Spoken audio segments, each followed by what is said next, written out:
Ngayon guys, sa araw na ito ay nandito kami ngayon sa BLGU Communal Garden kasama ang aming kapitan. At yan, nakikita nyo, yan po ang aming communal garden.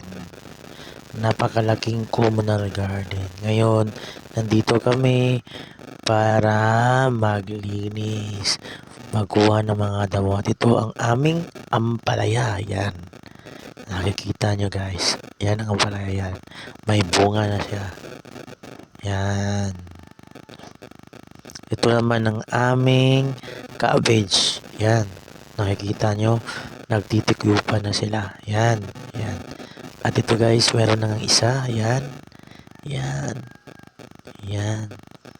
Napakalusog kasi organic communal garden. Dito tayo sa organic. Lahat ng tanim dito ay organic. Ito naman ang aming sibuyas o tawag na dahunan. Sa English name is spring onion at allium pestaros. Yan. Ang daming sibuyas. Yan. Yan guys, ang tinatawag nating litos. Napakasarap ng litos na ito guys. Kung matitikman nyo ang fresh na litos. Yan.